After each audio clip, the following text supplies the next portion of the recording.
good day in the Viking tongue, and welcome to the channel Northworthy Sagas and Stories. I am your host for the day. I am Bragi, the son of Magnar, and yes, as you can tell, I am a Viking. I'm a warrior, and I'm a teller of tales, folk tales. Now today we have another English folk tale for you, and today's folk tale is called The Irishman and the Bull, and this is a jocular tale, a funny tale. But let's talk about travelling first, because our folk tale has the travelling theme as well to it. How did people travel back in the age of the Anglo-Saxons and the Vikings? Well, if you was poor, you had to walk. You might be able to afford a conical and travel along the rivers. And if you had a bit of coin and a bit of silver, well, you might be able to afford a horse, or even a horse and cart. What luxury!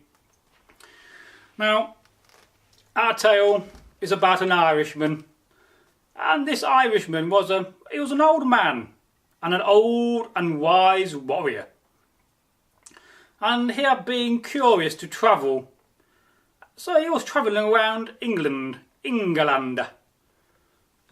going to new villages, visiting towns and markets, and having an experience. As you do, he was after adventure. And one day, he just come out of a longhouse, as he had good lodgings for the night. And you may be saying to yourself, well, Bragi, what is lodgings? Well, if you're walking and you want somewhere to stay, you would find a longhouse, knock on the door, and you would say, hey up, can you put me up for the night and feed me and give me some drink, and here's half a coin of silver for you for your trouble.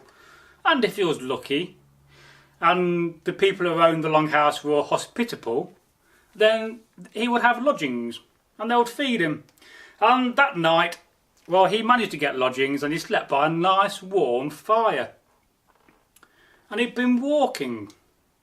Some nights he had to sleep under the stars by a nice warm fire. And you may be asking, well, why would you want to sleep by a fire? Because in the times of the Saxons and the Vikings in England, we still had bears, we had vicious boars, we had wolves, animals that were very dangerous, and you would not want to sleep somewhere without fire for your comfort and also to provide heat. And our Irishman, well, he'd been walking all morning. His feet were getting weary and tired, and he sat down for a bit. He had a bit of cheese and bread. The bread was stale, but yeah, he still ate it. And he carried on walking until he came to a very old and ancient wood.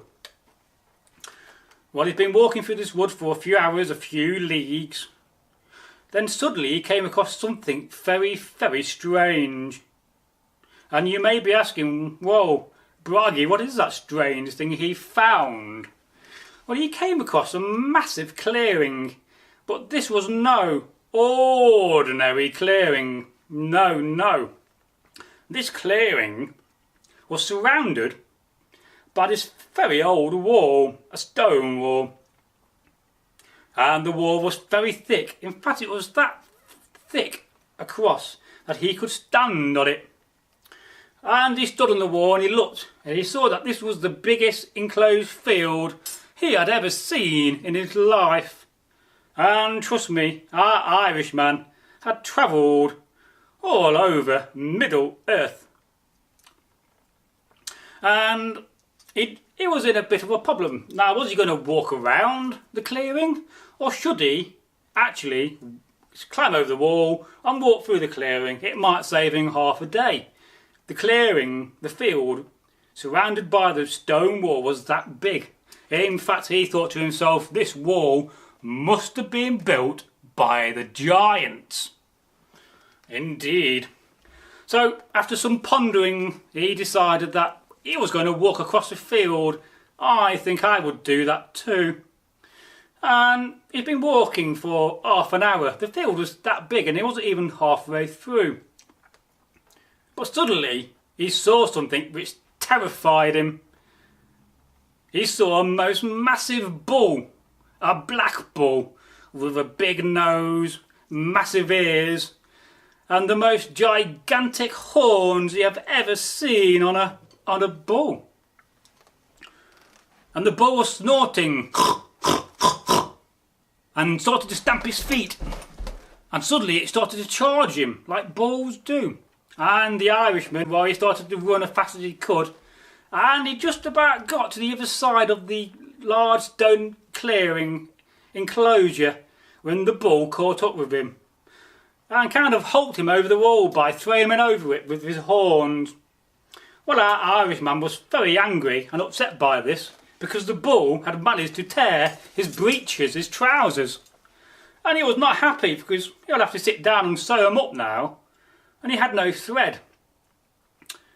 And he climbed on the wall and he shouted at the bull with the bull's head really close to the wall and its massive horns, and he said, "I'll remember you." The end of the folk tale. Now, if you like this folk tale, we have told many on the channel and we plan to tell a lot more. I urge you to leave a comment, and if you are new to the channel, please go and click the notification bell.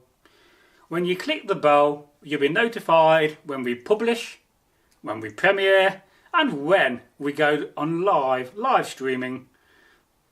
So until the next time we meet again, good health to all those that watch, and I hope you're okay. Please let me know. How are you today? I'm fine. Goodbye.